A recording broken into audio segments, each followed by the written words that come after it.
Assalamualaikum warahmatullahi wabarakatuh. Alhamdulillahirabbil alamin wassalatu wassalamu ala asyrofil mursalin sayyidina Maulana Muhammadin wa ala alihi wa sahbihi asma'in nama ba'du. Ingkang sangat kula hormati Kiai Haji Dr. Insinyur Salahuddin sedanten keluarga Mbah Hasyim, sedanten dzurriyyah. Niki wonten putri, wonten bulik-bulik, wonten Gus Umar, wonten Bu Lili, wonten sedanten semua alumni, semua santri-santri yang kami cintai. Saya ini syukur sekali karena waktunya tinggal sebentar, jadi uji nyalinya juga sebentar. Saya akan ngomong sesuai spesialisasi saya, yaitu fikih. Karena saya murid Kiai Haji Maimun Zubair yang bersanad lewat Mbah Karim sampai Mbah Hasyim, atau bersanad lewat Mbah Mun, Mbah Zubair, kemudian Mbah Fakih Mas Kumambang, juga teman Mbah Hasyim ketika sama-sama ngaji di Mekah. Saya akan mengkagumi Gus Dur dari segi fikih. Ketika Gus Dur dilengsarkan dari presiden, yang paling saya kenang dan para ulama seluruh Indonesia, mungkin seluruh dunia mengenang adalah keberhasilan Gus Dur mengelola konflik itu tidak pertumpahan darah. Itu satu prestasi yang insya Allah jadi amal beliau, semoga mendapat ridhonya Allah Subhanahu wa Ta'ala.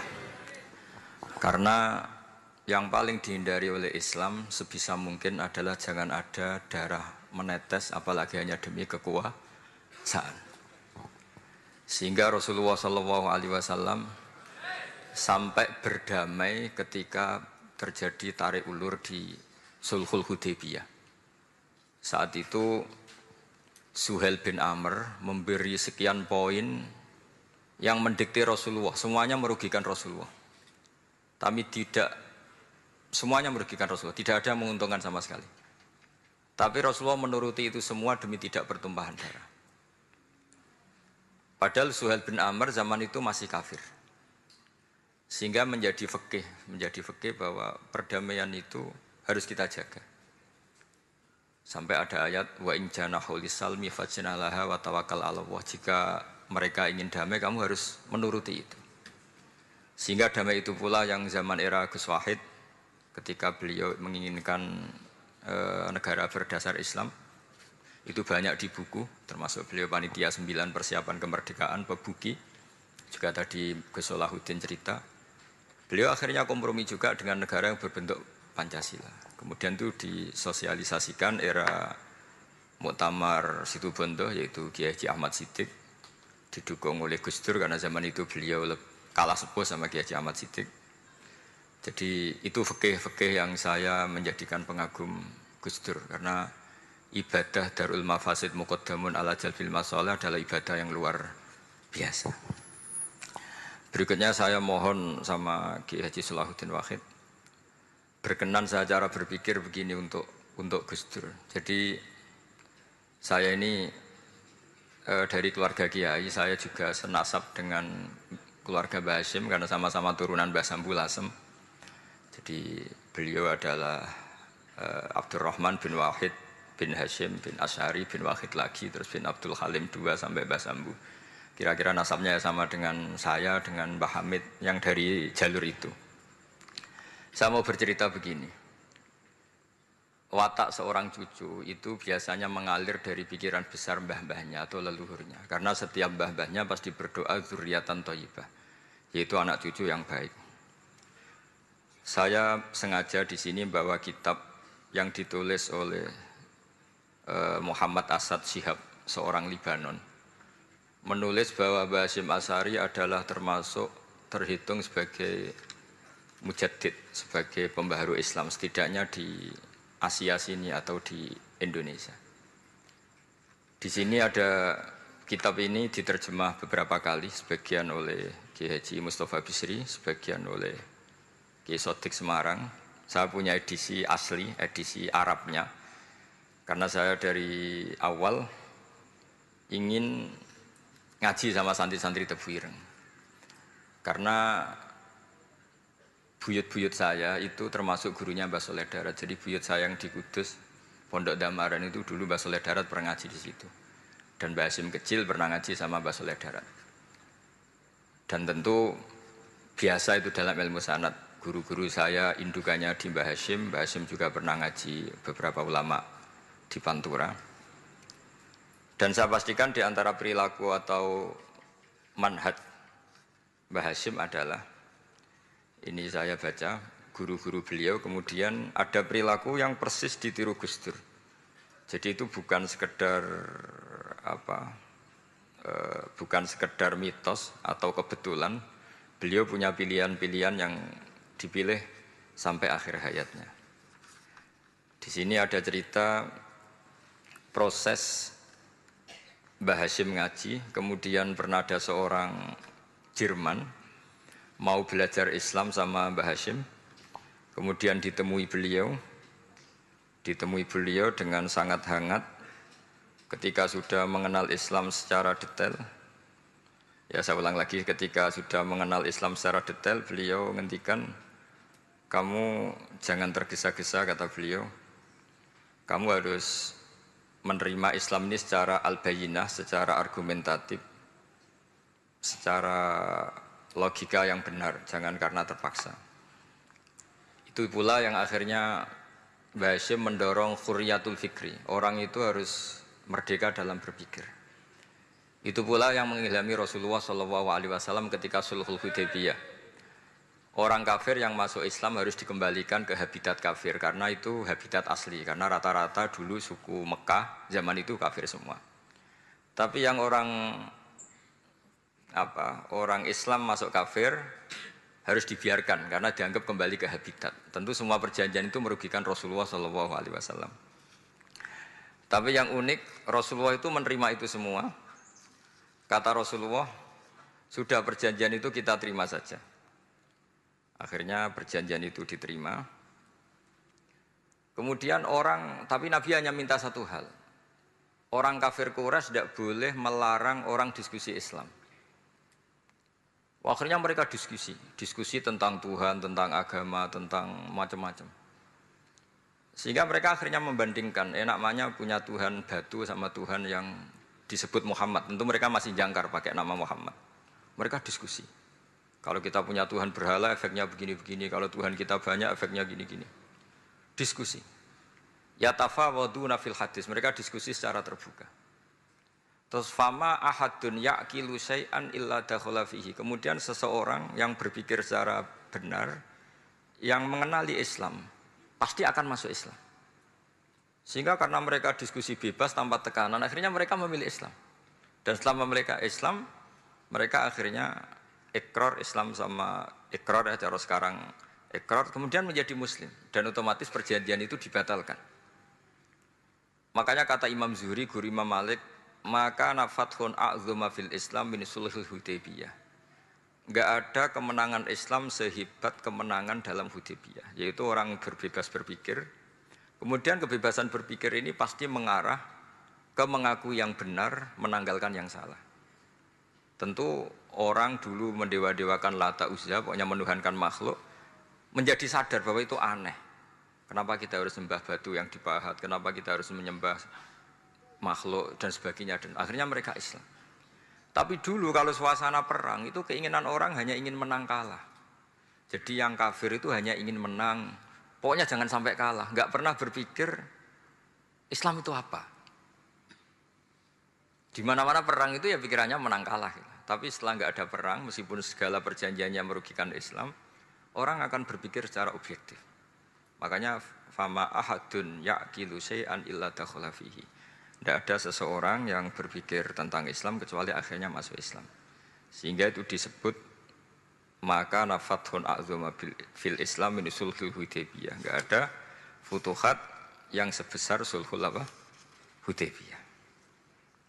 Ya, kitab ini namanya Wadi'u Labinat Istiqlalil Indonesia. Mungkin santri Tebuireng mungkin lebih tahu ya, karena harusnya lebih tahu. Jadi kalau tahunya baru sekarang ya rontok innalillahi wa inna ilaihi rajiun. Jadi saya tidak perlu bangga lebih tahu, karena memang seharusnya Anda lebih tahu. Kalau tidak ya keterlaluan. Ya namanya itu Wadi'ul Binatil Istiqlal Al-Indonesi. Ini saya baca tapi ini demi Gus Dur, artinya bahwa pilihan-pilihan itu mulai ada zaman Mbah Hasyim Asy'ari. Saya baca satu-satu ya, mulai kredibilitas ilmu beliau, karena dalam Islam itu harus ada sanad. Saya pernah ditanya seorang ilmuwan, Pak Bahak, kenapa Islam itu harus ada sanad? Kita kan orang cerdas, kan bisa berpikir sendiri, ngapain nunggu pikirannya orang-orang gitu. Terus saya bilang agama itu agamanya Allah dan Rasul. Kalau pikiran kamu namanya agama kamu, bukan pikiran agama, kata saya. Kalau kamu punya pikiran, ya namanya pikiran kamu, tidak agama. Kalau agama itu harus bersanad. Jadi pikirannya Mbah Hasyim sama dengan pikirannya Mbah Mahfud pikirannya sama dengan Said Abi Bakar Sato sama dengan Sayyid Zaini Dahlan dan seterusnya sampai logika itu sampai Rasulullah Shallallahu Alaihi Wasallam. Saya beri sekian contoh. Pikiran yang kita ciptakan bisa salah, misalnya begini. Dulu misalnya Nabi pernah bersabda, al-qatil wal maqtul finnar, pembunuh yang dibunuh sama-sama neraka. Jadi idal taqal muslimani bisayfihima fal qatil wal maqtul finnar. Jika dua orang muslim bertemu sama-sama bawa pedang, maka yang bunuh maupun yang dibunuh itu sama-sama masuk neraka. Makanya kita harus syukur sekali Indonesia itu paling menghindari membunuh, karena kalau sesama muslim membunuh itu ancamannya berat, sama-sama masuk neraka. Bukan sekedar diboyong dari pondok Tebu Ireng, itu neraka gitu. Kalau dibayang pondok gampang gitu, nanti mondok lain gampang. Terus logika sahabat begini, hadza al-qatil fama balul maqtul. Oke ya Rasulullah, kalau al-qatil masuk neraka namanya pembunuh, oke kita terima. Tapi fama balul maqtul, lalu dosanya yang terbunuh itu apa? Wong dia korban kok dia dibunuh? Apa jawabannya Rasulullah sallallahu alaihi wasallam? Jawabannya innahu kana harison ala qatli sahibi. Sebetulnya dia juga mentalnya pembunuh, cuma nasibnya terbunuh. Jadi seperti misalnya sampean hasut saya, itu enggak perlu disakeni. Sebenarnya sampean yang inginnya ya menggusur saya, cuma nasibnya tergusur gitu. Makanya kalau ada orang rebutan pacar kok kalah itu udah usah disakeni. Sebenarnya mentalnya dia perebut gitu. Cuma nasibnya kalah gitu. Jadi apa ya? Ya tadi. Ya ini penting ya, penting sekali. Itu jadi sebetulnya ketika duel itu semuanya kan mentalnya pembunuh. Maka dia nasib saja sebagai maktul, tapi mentalnya pembunuh. Karena dia mentalnya, niatnya, komitmennya pembunuh, maka dia sama-sama di neraka. Maktul itu fakta, faktanya terbunuh, tapi mentalnya pembunuh. Sehingga hukumannya sebagai pembunuh. Sama kalau sampean berebut itu mentalnya ya perebut. Cuma nasibnya kalah atau terebut. Itu soal nasib. Ini saya baca dulu ya guru-guru Mbah Hasyim supaya clear. Selama ini yang dikenal kan beliau ngaji sama saya Mahfud, saya Khotib Minangkabau. Ini di kitab ini. Saya baca sesuai harokat yang ada di kitab ini. Nanti kalau sampean tidak cocok karena beda madhab, ya nggak apa-apa asal pinter saja. Karena baca kitab itu unik. Kadang-kadang satu guru sama guru yang lain itu beda-beda. Dan biasanya guru itu nggak mau kalah. Mbah Mun tuh sering cerita, ada kiai maknani wati ini lan wit alu. Itu muridnya gerutu karena pernah mondok itu kok nggak gitu. Pak guru, di kitab saya maknanya itu pohon elu. Lah iya cung wit elu kena gua alu kata guru. Gurunya kata gurunya nggak mau kalah. Gitu. Ada yang guru itu salah baca wal jarodin lan lawang. Muridnya nggak terima. Pak Yai saya pernah ngaji itu maknanya walang. Lah iya walang sing ning lawang cung. Itu memang kasus makna-makna di Jawa itu banyak itu. Karena awalnya memang wis rodok bodoni. Kenapa saya bilang bodoni? Ini yang bilang Mbah Mun makna Jawa ono bodoni ini. Karena watin itu kan nggak ada di Indonesia. Tapi kiai itu malu kalau gak iso maknani. Akhirnya wati ini wet elu. Tanyakan orang pakar ahli Jawa ya ndak tahu lo itu apa. Pokoknya butuhnya kiai itu ada lafaz ya ada maknanya. Padahal jenis itu nggak ada di Indonesia. Seperti haudat itu maknanya di Jawa sekedup. Sekedup itu rumah kecil yang ada di unta zaman dulu. Di Jawa ada ndak?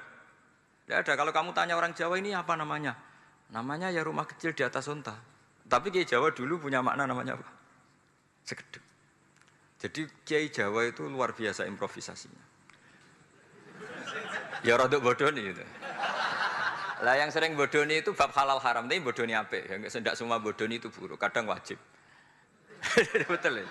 Ini sama tergesola. Ini karena keahlian fikih saya juga barokahnya Mbah Hasyim Asy'ari supaya beliau senang. Beliau senang karena para nabi, para wali, para ulama itu tidak meninggal. Tadi kalau Mbak Anita bilang wafat itu kalau dalam bahasa Arab wafa yafi wafaan itu maknanya nuhoni. Nuhoni itu sudah memenuhi. Jadi sebenarnya memang nggak pernah ada orang mati itu. Jadi kita punya jatah umur, jatah rezeki sudah terpenuhi semua. Namanya wafat dari kata wafa yafi wafaan. Sesuatunya sudah penuh maka diambil. Kalau roh sendiri nggak pernah meninggal. Ya roh sendiri kalau Mbak Anita bilang kita memperingati kehidupan Gus Dur ya memang hidup karena tadi nggak ada siapapun bilang orang itu mati. Orang mati itu adalah jasad, rohnya diambil dari jasad. Roh sendiri ini nggak pernah berstatus mati karena makanya orang Jawa semua sepakat. Wong mati ku piye? Sing nyawane dijabut, jasadnya mati, nyawanya diambil. Kemudian nyawa ini yang mengalami dapat nikmat maupun dapat azab.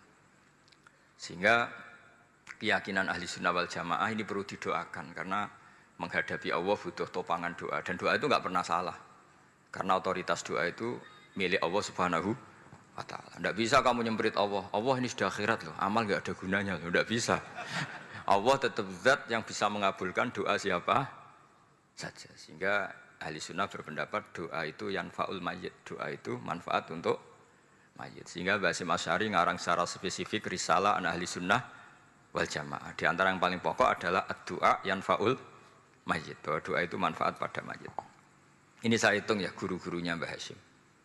Darus Salhat Muhammad Hasyim Asy'ari ini karangannya Asad Syihab, orang Libanon. Buku ini selesai tahun 72. Beliau lama sekali ikut ngaji di sini sama Mbah Hasyim. Tapi sebagai peneliti, beliau ke sini sudah alim. Ndak terus masih ngapalkan alif bata itu ndak, itu masih sudah alim. Darus Salhat Muhammad Hasyim Asy'ari fil Haramil Makki Syarif fi Makkah Al-Mukarramah alaihi ulama. Seterusnya beliau hitung ya. Amsalus Syekh Ahmad Amin Al-Attar wa Sayyid Sultan bin Hasyim wa Sayyid Ahmad Zawawi. Ya dihitung ya sudah berapa itu. Tapi beliau ke sana sudah alim loh. Jangan sampean kira kalau sampean ke sana itu jadi TKI repot nanti itu. Itu kata Mbah Mun kalau ada orang mau mondok Mekah. Apa mondok Mekah wis alim dereng. Kersane pinter bahasa Arab, bakul es neng Arab pinter bahasa Arab kata. Jadi kalau beliau kalau sama orang belum alim mondok di Mekah itu agak duka beliau. Ya, Syekh Ahmad Amin Al-Attar, wa Sayyid Sultan bin Hasyim, wa Sayyid Ahmad Zawawi, wa Syekh Ibrahim Arab, wa Sayyid Ahmad bin Hasan Al-Attar, wa Syekh Said Al-Yamani. Ini yang gurunya Mbah Zubair juga, guru-gurunya keluarga Sarang, wa Sayyid Husain Al-Habsyi. Ini mbah-mbahnya keluarga Habib Anis Solo. Jadi ya pokoknya keluarga besar Solo karena kita tahu Habib Anis itu bin Alwi bin Ali yang punya simtud Duror bin Muhammad bin Husain. Alladzi tawalla mansibal iftah hatta wafatul maniyah wa Sayyid Bakar Sato. Ini yang ngarang Anatu Thalibin. Wa Syekh Rahmatullah wa Sayyid Alawi bin Ahmad As-Segaf.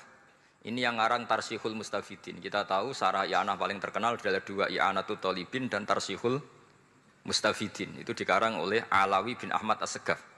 Terus wa Sayyid Abbas Al-Maliki, itu banyak Sayyid Muhammad. Karena kita tahu Sayyid Muhammad adalah Muhammad bin Alawi bin Abbas, ya, Muhammad bin Alawi bin Abbas. Itu juga gurunya Mbah Hasyim, wa Sayyid Abdul Az-Zawawi, wa Syekh Saleh Bafadl, wa Syekh Sultan Hasyim Dagestani.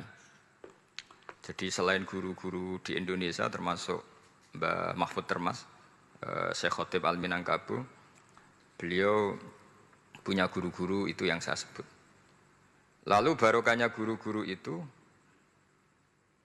ya, barokahnya guru-guru itu, Mbah Hasyim berpikir seperti itu, dan berpikir seperti itu yang mengilhami Gus Wahid, kemudian Gus Wahid mengilhami Gus Dur. Kenapa saya cerita ini? Supaya kamu tahu bahwa pikiran-pikiran besar Gus Dur itu ada sanadnya. Jangan sampai kamu berpikir Gus Dur cerdas muka kan delok film lah, terus gue delok film kan ya repot gitu. Jadi makanya ini, karena banyak juga yang cerita Gus Dur sebagai budayawannya, sebagai demokratnya, sebagai pluralisnya. Yang cerita itu kan sudah ada, masa saya disuruh cerita itu lagi? Jadi kalau sampean saya cerita itu lagi kan coro Jawa tahsilul hasil. Jadi ini itu tidak bidang saya. Bidang saya akan melihat Gus Dur sebagai cucu Mbah Hasyim siapa? Asy'ari. Ini saya baca ya.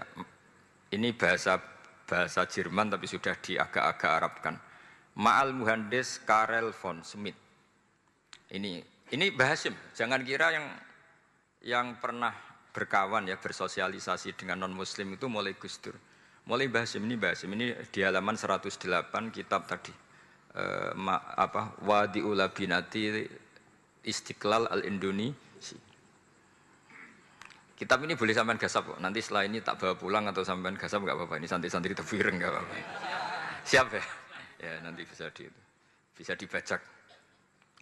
Lakot kan seterusnya hakon ziyarati ala Muhammad Hasyim wa kana dzalika fi yaumini 7 Juli tahun 1936. Fi maqorihi Tebu Ireng. Haitsu taqaltu indahu bil muhandis Karel von Smith. Wa kanatil fursa saikhal tahadus ma'ahu tawilan. Terus setelah itu ini ceritanya muallif menangi Mbah Hasyim diskusi sama orang orientalis. Ini kata muallif wa hadhil uqdatu takunu aqidatan wa hiya uqdatul mustasyrikin fa kullu shay'in ya'ti minal ghurbiyin wal irobiyyin wa Eropa ya'tabirunahu dasisah. Jadi zaman itu Mbah Hasyim itu sering punya tamu dari Eropa, dari barat, dari macam-macam. Sumastatrodal muhandis fa terus seterusnya sampai nah ini cerita saja betapa Mbah Hasyim itu perkawanannya luas sekali. Terus ini cerita akhirnya orang ini sampai masuk Islam. Ketika masuk Islam di antara pesannya Mbah Hasyim, saya ulang lagi di antara pesannya siapa? Mbah Hasyim itu beliau bilang kamu harus dipikir-pikir lagi katanya. Itu kan satu kearifan Mbah Hasyim ini saya baca karena saya takut ditegur ini, saya juga nunggu surat kok tidak datang-datang ini kok. Supaya cepat selesai. Ini bebas. Kalau ada surat malah kebenaran ini karena sudah mulai nyari-nyari. Ya jadi saya mohon nanti kitab ini bisa dikaji di sini. Nanti saya tinggal di sini ada cerita-cerita sampai beliau berteman orang Eropa, terus beliau macam-macam sampai terus saya teruskan. Summa arsalatku syirka ila Indonesia amni 1929 watana qala fi kasir minal mudun wa makatha akhiran fi madinati Surabaya bi Jawa Syarqiyah wa min huna bada'atil hidayah wa taufiq taqudanihi ilal khairi. Hadas lautil hadis bil amil alladhi yakti fatratas tiraq. Jadi orientalis tadi ketika berteman Mbah Hasyim lama-lama tertarik oleh Islam. Ketika mulai tertarik dengan Islam, wa sya'ara bil istiqrar aruhi wal amni tam wa kaifa ya'budu rabbahu ibadatan haqiqiyah. Terus mulai tertarik dengan Islam, terus konsultasi sama Mbah Hasyim. Jadi tertariknya barokahnya Mbah Hasyim. Orang ini kemudian wabakiyal muhandis itu insinyur Karel von Smith fi Indonesia hatnan dalatil harbul alamiyah sehingga perang dunia kedua selesai wa indama qawamal Indonesiun didal hukmil al-Hollande fi harbil istiqlal am wa kana muhandis fi sufil Indonesian dafa'u islamuhu li syarika sak terus. Terus ini saya cerita jadi Mbah Hasyim pernah mengislamkan orang Belanda, orang Jerman. Orang apa? Orang Jerman, terus orang ini hidup di Hamburg. Sampai akhirnya beliau dakwah Islam di sana. Jadi ini penting ya supaya sampean tahu bahwa Tebu Ireng mulai dulu adalah komunitas internasional. Ya, Tebu Ireng mulai dulu adalah komunitas internasional. Jadi terus ketika ngadepi Indonesia yang dijajah, ini Mbah Hasyim bersama kawan-kawannya sepakat iktikaf di Multazam. Ini saya baca ya. Wa akhiran istama'a ma'a nukhbatin min haula'i talaba min zalama alaihi al-had Muhammad Hasyim ala ayata'ahadu wa yaqumu bi amalin fi lailatin lailan min laili syahri Ramadan.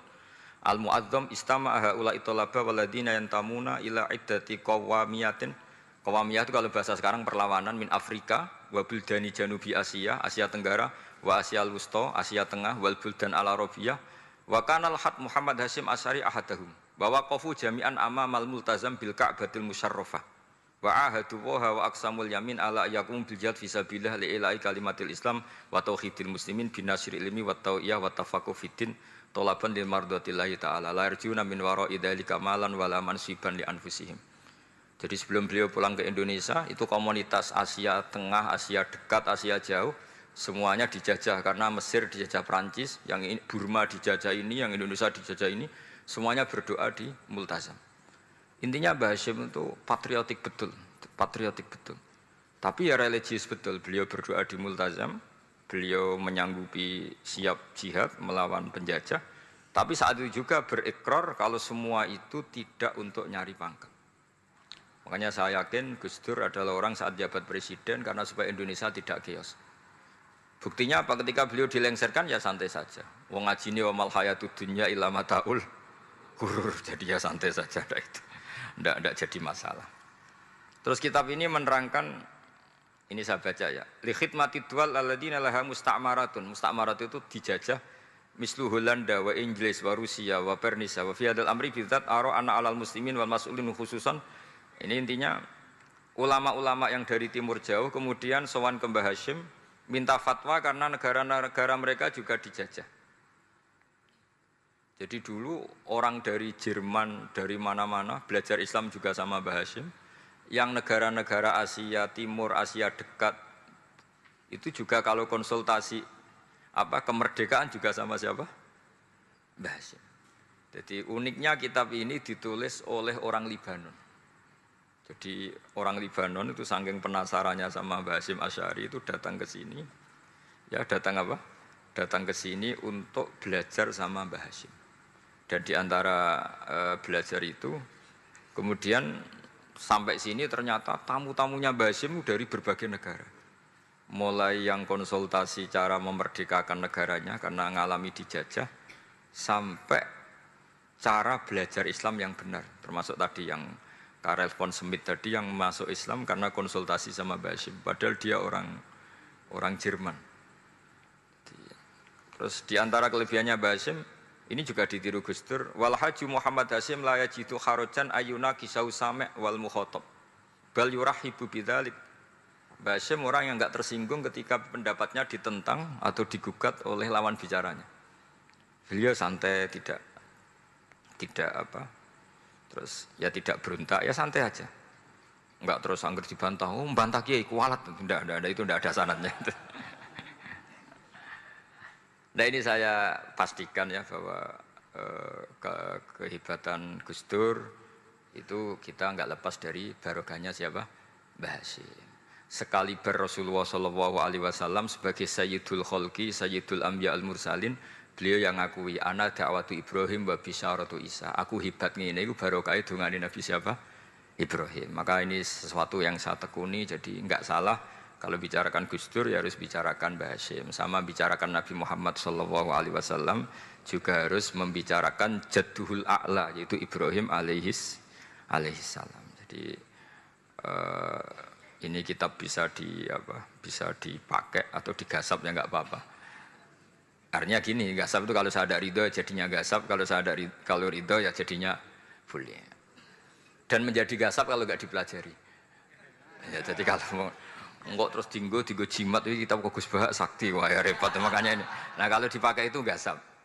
Tapi kalau nanti didiskusikan sama teman-teman, kemudian menjadi baik, menjadi luar biasa, saya ikut ngamal. Terus saya ulang lagi, saya teruskan. Ittisolatuhu. Ittisolatu itu komoditas beliau. Lahu ittisolatun wasi'atun wa mukatabatun ma'a katsirin min zu'ama'il alam al-islami fi dzalikal ahdi. Fianhum Asy Abdul Aziz As-Sa'alibi wa Sayyid Diyauddin wa Syairozi Adwul Injil terus beliau punya perkawanan besar di komunitas internasional termasuk Syekh Muhammad Abdul Karim Al-Khattabi wa Sayyid Alawi bin Thahir Al-Haddad Mufti Sultanati Johor. Ya, beliau berkawan dekat sama muftinya kerajaan Johor wa Muhammad Ali wa Syaukat Ali bil Hindi wa Muhammad Ali Jana Muhammad Iqbal. Muhammad Iqbal yang terkenal di India itu wa Sayyid Hibaduddin Asy-Syahrastani wa Wazirul Ma'arif Al-Iraqiyah. Beliau berteman sama PM Irak. Jadi kalau Gus Dur dari Mesir belajar di Irak ternyata dulu mbahnya teman akrabnya Perdana Menteri apa? Irak. Terus banyak Waro'isu Majlis Tamyiz wa Sayyid Al-Alama Muhammad bin Aqil wa Sayyid Muhammad Jadul Maula wa Sayyid Muhammad Surur saat terusnya itu. Jadi Ini nanti saya tinggal termasuk catatan-catatan ini saya mohon ridho dari Gus Solah dari supaya santri-santri sini belajar Bahasim lebih serius supaya gampang. Kenapa saya katakan harus seperti ini? Dulu Nabi Ibrahim itu di antara anak cucunya itu secara lahir ada yang tidak soleh. Karena anak cucu itu punya otoritas sehingga anak cucu ini yang menstatuskan Nabi Ibrahim. Sampai Allah sendiri yang meluruskan pengklaiman itu, yaitu ada ayat maka anak Ibrahimu Yahudiyah wala Nasranian, karena ada orang yang bernama Yahuda bin Yakub bin Ishak bin Ibrahim. Karena Yahuda punya pola tertentu dalam beragama, terus seakan-akan mbah-mbahnya paling ya begitu. Akhirnya Ibrahim pernah disetatuskan sebagai Yahudi. Sampai Allah sendiri yang ngendikan maka anak Ibrahimu Yahudiyah wala Nasrani. Sampai datang Rasulullah SAW yang memaklumatkan saya juga cucu Ibrahim orisinil. Dan saya pastikan Ibrahim itu bukan Yahudi tapi bapak tauhid. Semenjak itu Ibrahim dipulihkan namanya, bukan Yahudi tapi bapak tauhid. Yaitu diistilahkan Nabi millata abikum Ibrahim, semua tauhid adalah nginduk kepada Nabi siapa? Ibrahim. Nah saya ingin santri-santri Tebu Ireng misalnya nanti suatu saat jadi komunitas internasional, jadi orang keren komunitas internasional, itu bukan karena ingin gaya-gayanan terkenal, tapi ingin niru Mbah Hasyim bahwa itu awal dakwah Anda fil alam. Semua alam ini tentu butuh tauhid, butuh kebenaran. Bukan gagah-gagahan sebagai orang populer. Terus persahabatan yang luas, misalnya Anda khusyuk terus kuper. Wah, ratau kancanan wong ngabin jadi wali gini terus kuper. Mungkin Anda tidak akan jadi wali karena sanatnya Mbah Hasyim itu perkenalannya luas. Sementara kamu milih kuper, gak pernah berteman orang, tapi sanatnya sampai Mbah Hasyim itu membingungkan sanat itu. Wong Mbah Hasyim tidak gitu kok kamu nyanatkan begitu. Jadi kalau santri Tebu Ireng mulai sampai neng kamar, terus ngobong dupo, terus menterkenalkan diri jadi wali. Gitu. Nanti tonggo kamu ngira itu produk Mbah Hasyim karena kamu santrinya. Kan dianggap cerminan gurunya sampai Mbah Hasyim. Nah kalau ada yang teman-teman gitu harus dimaklumatkan itu sanad mungkotek. Bahwa sanad itu tidak benar. Ini kapan ini ditegur? Ini saya sudah mulai menunggu. karena ya repot ini kalau kelamaan ini nanti itu. Terus ini khazanahnya Mbah Hasyim. Khazanah itu ya perpustakaan kalau sekarang. Maktabatuhu. Tu'addu maktabatul khat Muhammad Hasyim Asy'ari min aghnal maktabat likhtiwaiha ala anfasil kutub. Jadi ini kadang harokatnya ya beda dengan bacaan saya. Sama nanut bacaan saya saja. Di sini ditulis anfusil kutub. Selalu saya baca anfasil kutub karena maknanya kitab terbaik. Kalau kitab terbaik bacanya bukan anfus tapi apa? Anfas. Ya nanti kamu debat sendirilah sama teman-teman ini bacanya apa. Karena ini kadang harokatan. Kalau kadang harokatan repot, abe bantah itu kadang sungkan mbek sing aran, orang bantah kadang beda. Lah supaya selamat, iki ora saleh mualif, khotote sing goblok biasanya gitu korban.